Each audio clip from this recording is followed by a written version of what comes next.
É um bom momento para a gente formar quadros dirigentes de assembleia. Hein, gente? Vamos lá? Quem? Sueli? Não? Quem então? Você perdeu seu dirigente de todo dia, Jair não tá aqui. Eu sei que já não tá aqui. Pois é, senão ele já tava aí. Mas ninguém vai dirigir? Ninguém? O João, bom dia. Ó. Eu também tenho. Não vou dizer não. Acho que não, por isso que eu tô dizendo, um bom dia. É um dia legal pra... Marcelo,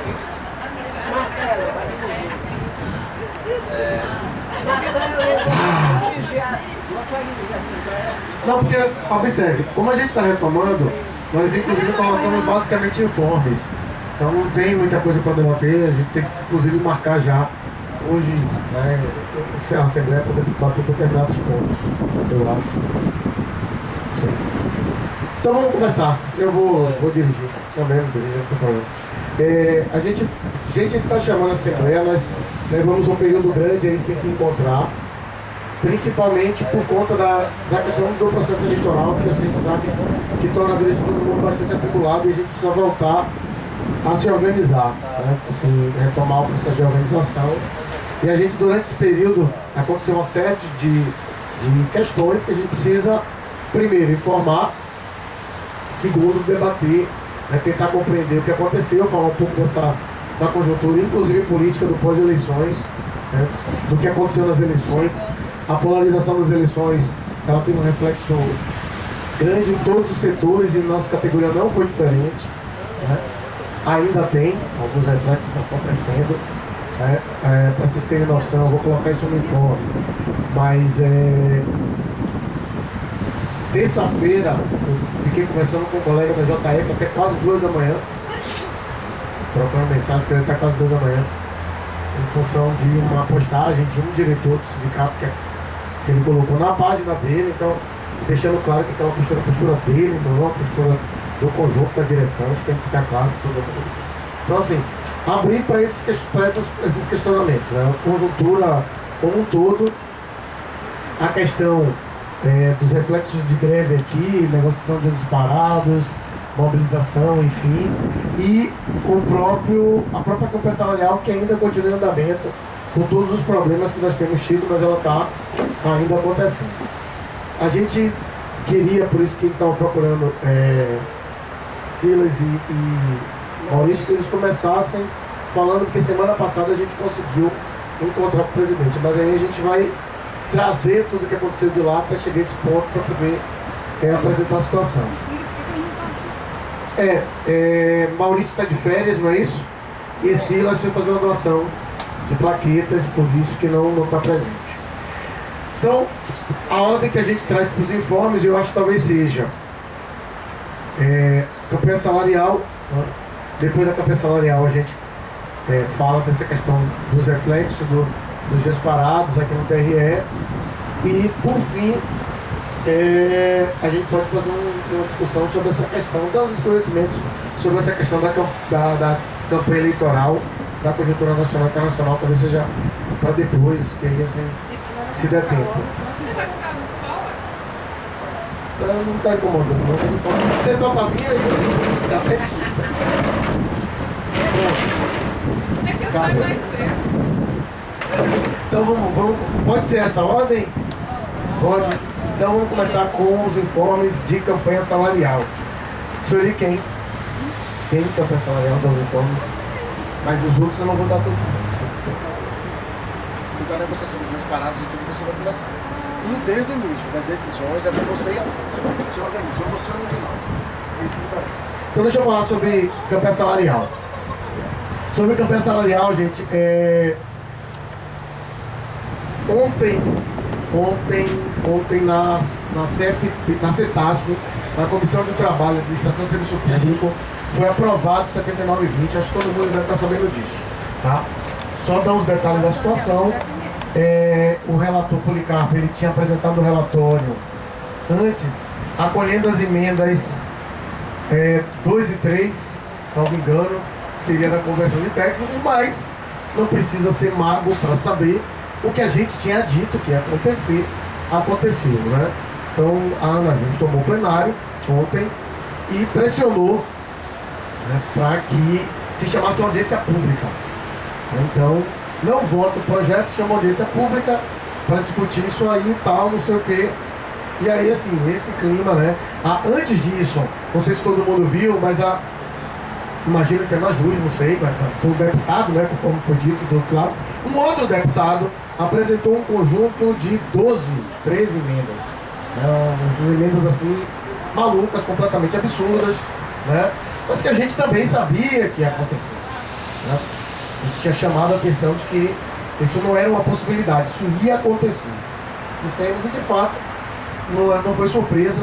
Entre as emendas ela criava uma gratificação só para gestores e consultores, que eram as novas denominações que eles davam para os analistas judiciários, área fim, área meio, né, uma gratificação só para eles, que impediam os técnicos judiciários de assumir funções comissionadas, transformava as carreiras de analista judiciário, área fim, carreira típica de Estado. Tudo que a gente vai acontecer. Aconteceu. Um deputado do PSDB de Brasília apresentou, e aí o Policarpo tinha rejeitado o sofrimento, mas tinha acolhido as outras, e aí o clima foi esse ontem, e aí se chegou ao consenso de se tirar isso aí. Mais uma vez, aí é uma questão não só de informa, de avaliação. A gente entende que o deputado Policarpo, mais uma vez, presta um desserviço à categoria, porque, no final das contas, ele não esperou nem a ampliada para poder, sozinho, tirar um posicionamento, colocando em risco, inclusive, o trâmite do PL. Mas, no final das contas, todas as emendas foram rejeitadas, o relatório foi aprovado, o projeto foi aprovado ontem na CETAS. Ontem mesmo foi remetido para a CFT, e a gente acaba de saber, sobre agora há pouco, que já foi designado o relator na CFT, Manuel Júnior, se eu não me engano, né? Manuel Júnior, o deputado do PMDB da Paraíba. Nós também tínhamos uma avaliação de que o deputado do PMDB fosse positivo. Não quer dizer muita coisa, mas é positivo em função do questionamento que tem se estabelecido dentro da base do governo. Ontem também teve uma reunião da federação, dos representantes da federação, com o Amarildo, né? E aí é o diretor-geral do STF. Essa altura todo mundo já sabe que é o Amarildo, diretor-geral do STF. Também, conforme a gente já tinha sinalizado, não aconteceu a reunião do Sérgio Mendonça com o Amarildo. Portanto, não existe nenhuma proposta ou contraproposta ou sinalização ou qualquer coisa de qualquer tipo do executivo. Então, se alguém falou isso para vocês, é mentira, não tem, tá? Não tem. O diretor do STF tinha dito que eles não tinham nada contra nenhuma emenda que tivesse sido apresentada, desde que não atrapalhasse o trâmite. A gente também considera equivocado, porque no final das contas não temos resolução da nossa, o diretor do STF, nesse aspecto. Acho que ele deveria dialogar mais com os nossos órgãos de deliberação, mas enfim, ele colocou esse posicionamento lá. E houve uma cobrança dos diretores da federação para que de fato o Lewandowski entre em campo, não é? Para essa enrolação, entre em campo. A nossa avaliação, talvez até por isso fosse interessante fazer a discussão sobre conjuntura antes, é de que o governo, ele não, a gente já tinha apontado isso antes, ele não dá sinalizações de guinadas à esquerda, ou de sensibilização, de mudança de pauta em relação ao Estado mínimo, neoliberalismo e valorização do serviço público. Não é essa a sinalização do governo. Mas ainda assim a gente precisa se organizar, né, e tentar ver o que é que a gente, né, na base da pressão em cima do Lewandowski, enfim, não sei, tentar reverter esse quadro. Não dá para aceitar. Não está dado, o governo continua com uma política austera, uma política dura, sinalizou isso claramente quando convidou o Trabuco, né, que era presidente do Bradesco, um dos nomes mais ligados ao setor financeiro né, ao capital financeiro aqui no Brasil para o ministro da Fazenda. Quem não aceitou foi o Trabuco, mas o governo sinalizou: ó, banco, eu estou com vocês, pode vir para cá, tá tudo beleza. Então essa foi a sinalização do governo logo depois das eleições. Na verdade, no próprio discurso de posse, né, o governo tratou de estabelecer pontes com a linha conservadora rebelde que migrou para a candidatura do Aécio. Então, assim, mais uma vez, conforme a gente vem apontando, tem mais pontos parecidos entre as duas candidaturas do segundo turno do que eles próprios queriam que tivesse. Né? Eles são muito parecidos em 90% do programa deles. Né? Assim, são diferenças superficiais. Então, de campanha salarial é isso. O pessoal da federação, a gente tem ampliado dia 30. Não existe um calendário ainda colocado. Existe um calendário nacional. Acho que a gente ainda está no processo de reorganização. Tá? Existe uma sinalização de uma paralisação, se eu não me engano, de Juiz DF, do dia 19 de novembro, né? 19 desse mês. Mas, salvo engano, preciso confirmar, é o único sindicato que sinalizou isso aí também. Nós também fomos surpreendidos, né? Aí fica a informação. Nós teremos a Assembleia Geral amanhã. A gente soube hoje. Tá? Houve uma reunião de diretoria no sábado, véspera das eleições. No primeiro turno não teve, tá? Por causa das eleições, mas no segundo turno teve, mesmo com as eleições. Nesse período, mas tem coisa urgente, nesse período entre o primeiro e o segundo turno, teve uma reunião de direção que nós estávamos presentes, mas como só nós estávamos presentes, não teve quórum. Então é bem contraditório, assim, tem urgência, mas não tem quórum. E aí, quando a gente não pode, aí tem quórum, tem tudo. E aí se chamou a Assembleia para amanhã, né, às 13 horas na Justiça Federal. A gente vai passar um e-mail já em cima, mas por conta disso, sobre os de manhã, a gente tentou para tentar arrumar algumas coisas. Depois eu falo um pouco mais sobre essa Assembleia. Mas assim, sobre campanha salarial é isso. Essa é a situação atual em relação a uma campanha salarial. É melhor a gente já tentar discutir e falar e aí passar para o segundo ponto? Acho que sim, né? Não tem muito, acho que não tem muito a deliberar, a menos que alguém tenha algum posicionamento em relação à campanha salarial. Questionamentos, avaliação, dúvida, etc, pessoal.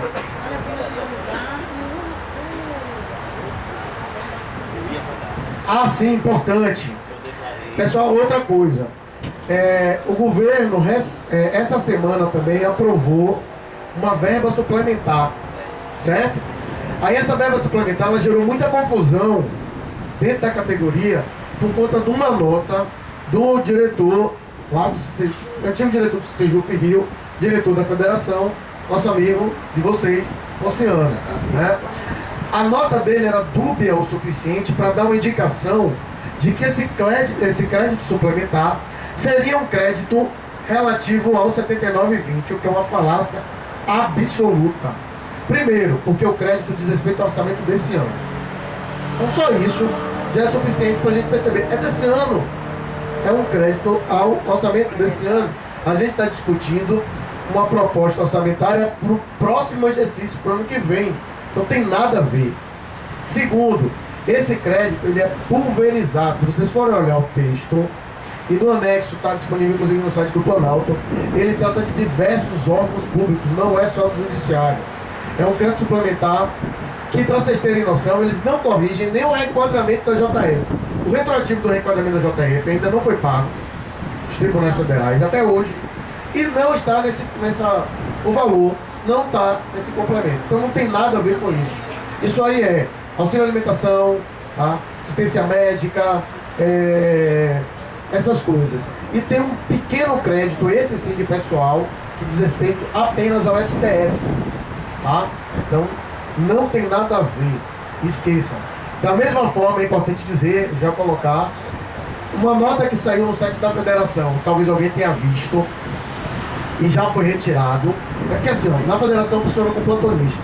Os plantonistas dessa semana, para nossa sorte, está junto o Cledo do DF, né, e o Ponciano do Rio de Janeiro. Então, essa semana tá uma beleza. Então saiu também uma nota de repúdio à campanha de Aécio Neves, porque, e de desagravo a nós da Justiça Eleitoral, porque a campanha de Aécio Neves pediu recontagem de voto. Então aquilo é coisa da cabeça do Ponciano, que quis surfar na onda, fazer uma moral com a chefe dele, tá? E não foi a deliberação de conjunto. Poderia existir, poderia, mas não foi, tá? E assim, eu não me senti particularmente atingido pelo pedido de recontagem do o choro de perdedor do Aécio, não tem nada a ver com isso. É o choro dele e ponto final, tá? Não me senti agravado pelo choro dele não. De qualquer sorte, para ficar claro, se alguém viu, já saiu do ar, inclusive não fui com a deliberação nem da diretoria da federação, né, nem de ninguém. Foi da cabeça do Ponciano lá que resolveu fazer uma moral com a chefe. Tá? Ele é plantonista, ele fala que... Ele é plantonista, ele manda na zorra toda e acabou, é isso aí. Então, gente, avaliações, dúvidas sobre esse tema, está aberto. Dúvida. Venha. Precisaria exatamente o microfone? Acho que dá Ah, precisa. Precisa? Vamos lá. Precisa. Claro que precisa. Não, a informação é a seguinte, Fred. Tendo pessoas desse tipo que passam essa informação, vamos dizer assim, bem petista, né? Pô, não tem nenhum mecanismo que a gente poderia tirar esse pessoal. Como falando assim, não há nada, a categoria vendo esse tipo de atitude, uma coisa escancarada, não tem nada, nenhum instrumento que possa se fazer para mobilizar e tirar esse tipo de traidores. Rapaz, eu vou lhe dizer que a chapa do Ponciano acabou de ser eleita nas eleições do Rio de Janeiro. Acabou de ser eleita nas eleições do Rio de Janeiro. Foi agora. Né? É isso aí. Gente, ó, deixa eu dizer uma coisa. Eu acho, sinceramente, não é a questão de ser petista ou não, nossa categoria. Ela, inclusive, abriga diversos servidores que ainda confiam no governo PT. Não tem nada errado nisso. A questão, na verdade, eu acho, é o desrespeito à forma como foi feito. Ele tinha direito, inclusive, de propor.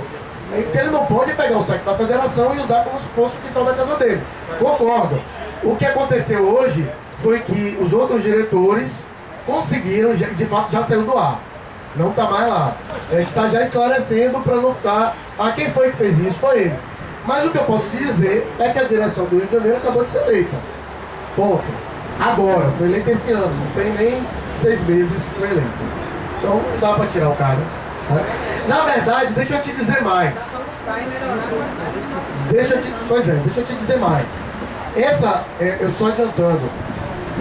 Eu discordo, por exemplo, do posicionamento que foi apresentado, defendido. Porque todo mundo aqui que me conhece, que é mais próximo, sabe qual foi o meu posicionamento, tanto no primeiro quanto no segundo turno. Eu também não nego meus posicionamentos. Nem no primeiro nem no segundo turno, tranquilo.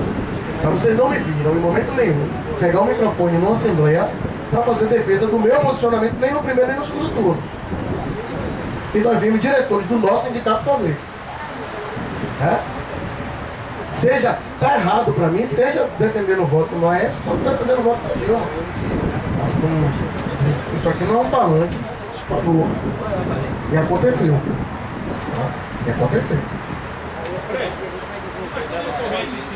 Mas, calma, deixa eu ver primeiro. Não é.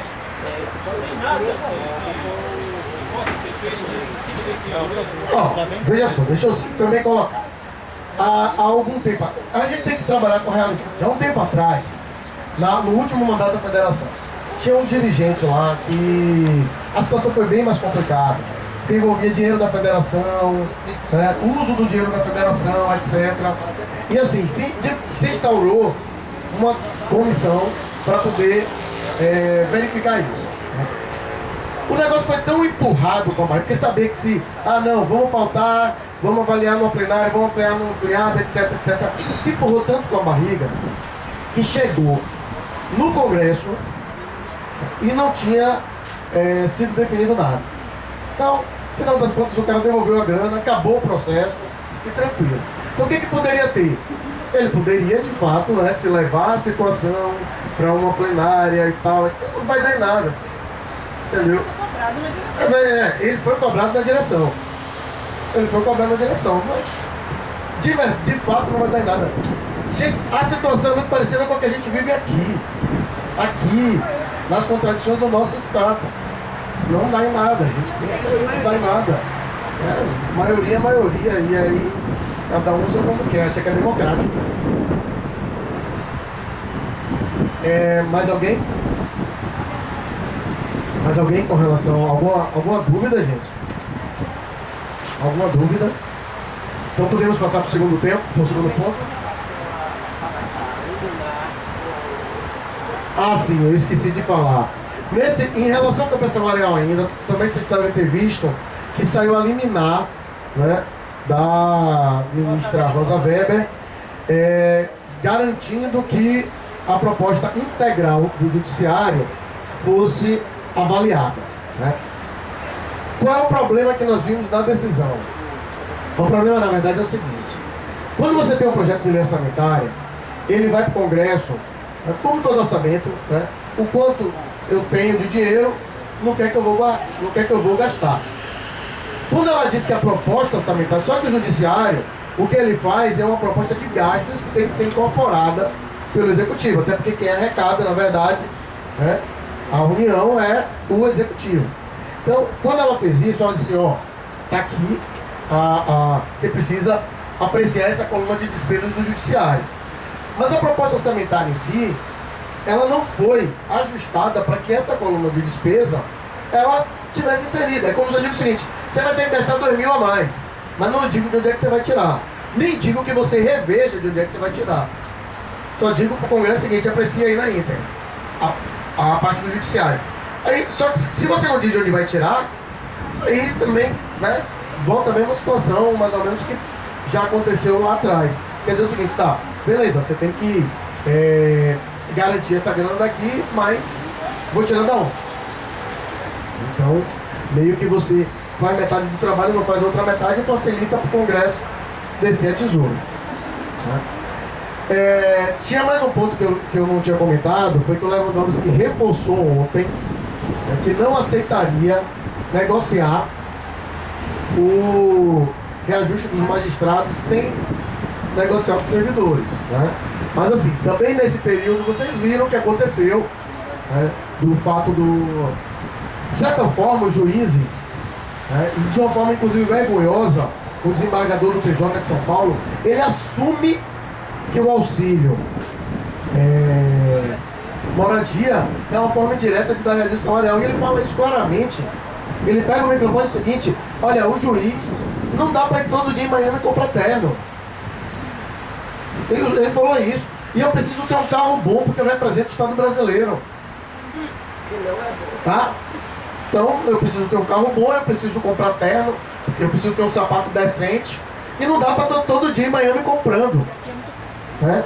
Então o desembargador do TJ de São Paulo fala isso, na boa, assim. Então, de certa forma, 4 mil reais, né, isento, porque é verba indenizatória, então você não vai ter imposto de renda, etc. 4 mil reais limpo, tá?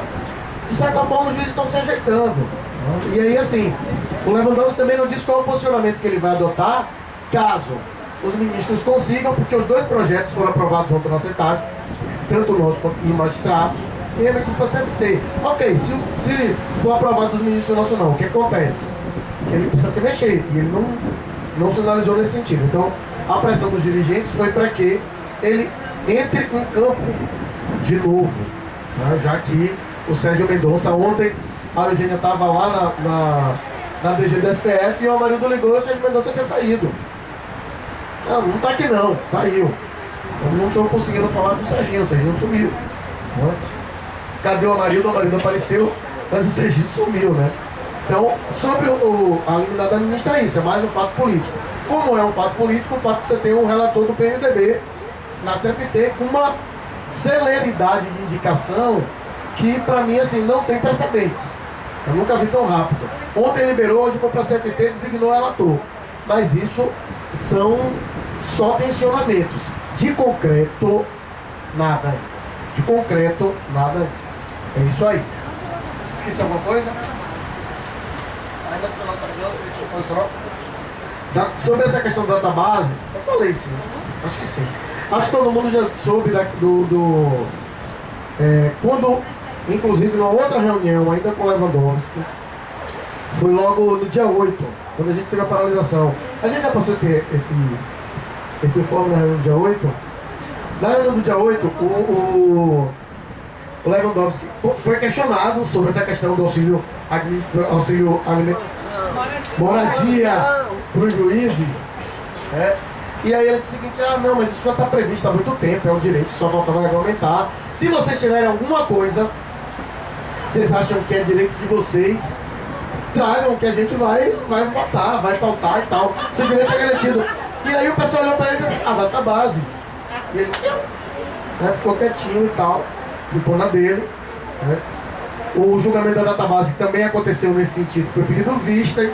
Quem pediu vistas foi o nosso Toffoli,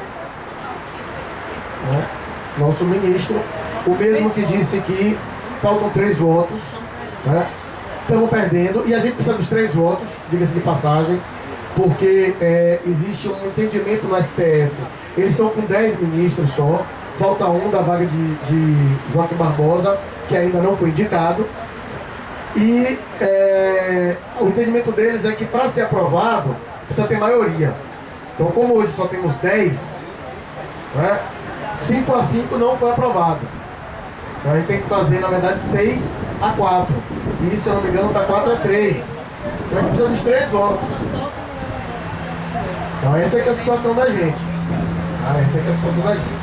Falta Toffoli, Lewandowski e Celso de Mello. Pois é. Então essa é que é a situação da gente. O problema, na verdade, não são nem o que está cheio de surpresa, são os outros.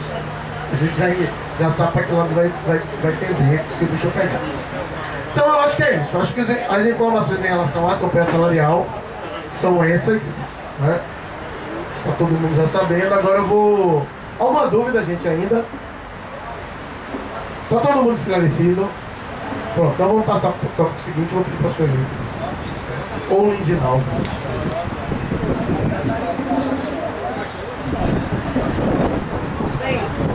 Começa pelas decisões.